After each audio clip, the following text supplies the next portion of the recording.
হাবিব আপনাকে নির্দেশ দিলাম মানে আপনার উম্মতকে নির্দেশ দিলাম, কিয়ামত পর্যন্ত আপনার উম্মত যেন 3 শ্রেণীর মানুষের সাথে না মেশে।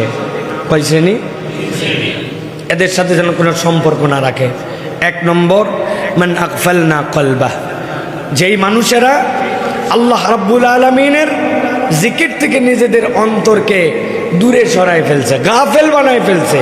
দুনিয়ার ঠাট বাট, টাকা পয়সা, চলাফেরা, জামা কাপড়, খাওয়া দাওয়া, বাড়ি ঘর খুব হেভি, কিন্তু আল্লাহর স্মরণের সাথে তাদের সম্পর্ক নাই, গাফেল বান্দা।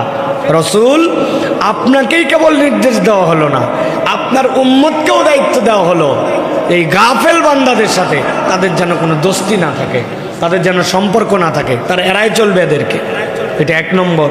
2 নম্বর, ওয়াত্তাবা হাওয়া, এক শ্রেণীর মানুষ আছে খেয়াল খুশি মতো জীবন চালায়, আল্লাহ পছন্দ জিন্দেগি না, নিজ পছন্দ জিন্দেগি।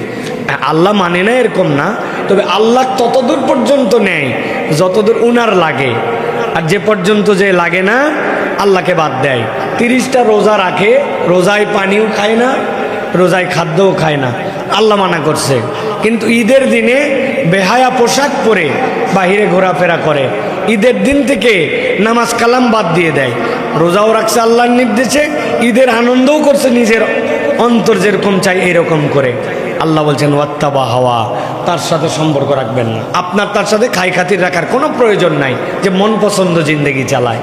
আর 3 নম্বর, ওয়া কানা আমরুহু ফুরুতা, আর যেই ব্যক্তি তার কার্যক্রমে সীমা লঙ্ঘন করে ফেলেছে, আল্লাহর হুদুদ মানে না, সীমা অতিক্রম করে ফেলেছে। আল্লাহ তাকে একটা বাউন্ডারি দিয়েছিলেন, আল্লাহর বাউন্ডারির মধ্যে সে থাকে নাই।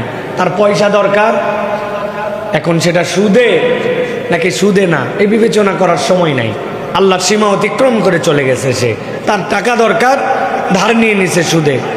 কামাই রোজগারের জন্য কিছু কথা বললে কামাই রোজগার বাড়বে, এই জন্য হালাল হারামের বিবেচনা করে নাই, হারাম ব্যবসায় নিমজ্জিত হয়েছে, মিথ্যা কথা বলতে শুরু করে, ধোঁকা দিতে, প্রতারণা করতে কোনো রকম তার কুণ্ঠিত হয় না। সীমা লঙ্ঘনকারী, আল্লাহ বলছেন এর সাথে সম্পর্ক থাকবে না। মন পছন্দ জিন্দেগি যাপনকারী, সম্পর্ক থাকবে না। আর 3 নম্বর, যারা নিজের হৃদয়কে আল্লাহ ভীরুতা থেকে গাফেল বানাই দিয়েছে, তাদের সাথে আপনার কোনো সম্পর্ক থাকবে না। আল্লাহ রাব্বুল আমিন নবীকে এর আগেই বলে দিয়েছেন যে আপনার উম্মতকে এটাও বলে রাখেন, ওয়ালান তাজিদা মিন দুনিহি মুলতাহাদা, বান্দা তুমি কি মনে করো আল্লাহ ছাড়া তোমাকে কেউ আশ্রয় দিতে পারে? তুমি তোমার দুনিয়ার জিন্দেগির জন্য আল্লাহর আশ্রয়হীন হয়ে যেও না।